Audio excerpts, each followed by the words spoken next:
জীবিকার তাগিদে দক্ষিণবঙ্গে যাবার পথে ট্রাক দুর্ঘটনায় মৃত্যু হলো 7 দরিদ্র দিনমজুরের। আহত আরও 6 জন হাসপাতালে ভর্তি। ভোরে দিনাজপুর থেকে আসা একটি চাল বোঝাই ট্রাক কুমিল্লার হাসানপুর এলাকায় খাদে পড়লে এ হতাহতের ঘটনা ঘটে। দুর্ঘটনার সময় চালকের সহকারী ট্রাকটি চালাচ্ছিলেন বলে জানান আহতরা।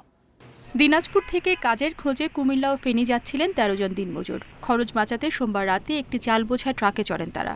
ট্রাকটি ঢাকা চট্টগ্রাম মহাসড়কের কুমিল্লার হাসানপুরে পৌঁছে পাশের খাদে পড়ে গেলে ঘটনাস্থলে মারা যান 7 জন।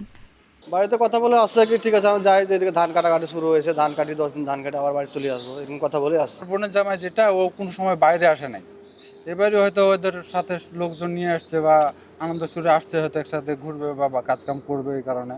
আহতরা জানান মেঘনা ব্রিজের টোল প্লাজায় এসে চালক তার সহকারীকে ট্রাক চালাতে দেয়। এরপর দাউদকান্দিতে এসে ট্রাকটি নিয়ন্ত্রণ হারায়।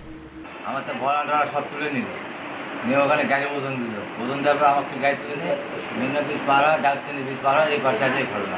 গাড়িটা ওই ড্রাইভার হেল্পার দিতে যখন দিতে তখন এই ঘটনাটা ঘটায়। দুর্ঘটনায় হতাহত 13 জনের বাড়ি দিনাজপুর জেলায়। নিহতদের পরিবার ও আহতদের আর্থিক সহায়তার কথা জানিয়েছে উপজেলা প্রশাসন। আমরা যতই অবকাঠামোগত উন্নয়ন করি, যদি আমাদের অ্যাওয়ারনেসটা না আসে, আমরা যদি আইন মেনে না চলে, আসলে দুর্ঘটনা করতে হবে এবং আমাদের এরকম হতাহত হবে। সবার আগে প্রয়োজন আমাদের আইন মেনে চলা। আমরা উপজেলা প্রশাসনের পক্ষ থেকে আমরা নিহত পরিবারকে 25,000 টাকা করে আর্থিক সহায়তা দেওয়ার ব্যবস্থা করব, আর যারা আহত হয়েছেন তাদেরকে 15,000 টাকা করে ইনস্ট্যান্ট একটা সহযোগিতা করার ব্যবস্থা। দুর্ঘটনার পর ট্রাকের চালক ও সহকারী পলাতক। তাদেরকে আটকের চেষ্টা চলছে জানিয়েছে পুলিশ। Independent news.